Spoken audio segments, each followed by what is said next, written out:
നവംബറിൽ ഏറ്റവും മലിനീകരണമുണ്ടായ നഗരം ഏതാണെന്നറിയാമോ? കൊച്ചിയാണോ? അല്ലല്ലല്ല. ഡൽഹിയാണോ? അല്ലല്ലല്ല. പിന്നെ ഏതാണ് നഗരം? യു പിയിലെ ഗാസിയാബാദ്. രണ്ടാം സ്ഥാനം എവിടെയാണെന്നറിയാമോ? അതും യു പിയിലാണ്, നോയിഡ. മൂന്നാം സ്ഥാനം എവിടെയാണെന്നറിയോ? അത് യു പിയിലാണ്, Bahadurgarh. Centre for research on energy and clean എയറിന്റെ റിപ്പോർട്ടാണ് പുറത്തു വന്നിരിക്കുന്നത്. ആദിൽ പാലോട്, രാജ്യത്തെ ഏറ്റവും മലീമസമായ നഗരം ഉത്തർപ്രദേശിലാണ്. അത് 1, 2, 3, 4 സ്ഥാനങ്ങൾ ഉത്തർപ്രദേശിലാണെന്ന് പറയുമ്പോൾ അതിൽ ആശങ്കയുണ്ടാക്കുന്നതാണ് അല്ലേ ആദിൽ പാലോട്?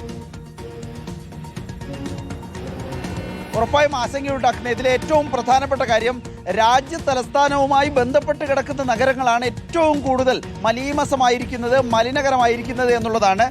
ഇതിൽ പറഞ്ഞ ഗാസിയാബാദ് NCRൽപ്പെട്ട ഈ രാജ്യ തലസ്ഥാനവുമായി ബന്ധപ്പെട്ട ഒരു റീജിയനായി പരിഗണിക്കുമ്പോൾ അതിൽ ഉൾപ്പെടുന്ന ഒരു നഗരമാണ് ഗാസിയാബാദ്. രണ്ടാമത്തെ നഗരവും അത് തന്നെയാണ് നോയിഡ.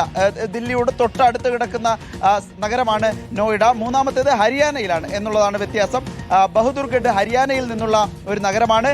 4ാം സ്ഥാനത്താണ് ദില്ലി രാജ്യ തലസ്ഥാനം, പാർലമെന്റ് അടക്കം സ്ഥിതി ചെയ്യുന്ന ദില്ലി ഉള്ളത് എന്നാണ് പുതിയ റിപ്പോർട്ടിൽ പറയുന്നത്. Centre for research on energy and clean എയറിന്റെ റിപ്പോർട്ടാണ്. അതിലെ വിവരങ്ങളാണ് ഇപ്പോൾ പുറത്തു വന്നിരിക്കുന്നത്. 10 എണ്ണത്തിൽ ഭൂരിഭാഗവും NCRുമായി ബന്ധപ്പെട്ട് കിടക്കുന്ന നഗരങ്ങളാണ് എന്നതാണ് മനസ്സിലാക്കാൻ കഴിയുന്നത്. പട്ടികയിൽ 6 ഉത്തർപ്രദേശിലെ നഗരങ്ങളുണ്ട്, ഹരിയാനയിൽ നിന്നുള്ള 3 നഗരങ്ങൾ, ദില്ലി. അങ്ങനെ 10 നഗരങ്ങളുടെ പട്ടികയാണ് പുറത്തു വന്നിരിക്കുന്നത്.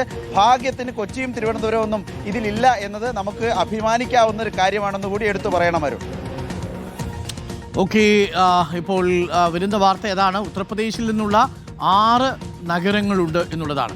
അതിൽ ഹരിയാനയിലുള്ള 3 നഗരങ്ങളുണ്ട്, അതേപോലെ നമ്മുടെ ഡൽഹി ക്യാപിറ്റൽ ടെറിട്ടറിയുമുണ്ട്. അതിൽ 1ാം സ്ഥാനം ഗാസിയാബാദിനാണ്, ഉത്തർപ്രദേശിനാണ് എന്നുള്ളതാണ്. 2ാം സ്ഥാനം നോയിഡ, പിന്നീട് ഹരിയാനയിൽ നിന്നുള്ള മറ്റൊരു നഗരം, ഒപ്പം ഡൽഹി. ഇങ്ങനെയാണ് കണക്ക്. ആദ്യത്തെ 10ൽ 6 ഉത്തർപ്രദേശിൽ നിന്നുള്ളതാണ് എന്നുള്ളതാണ് കണക്കുകൾ പറയുന്നത്.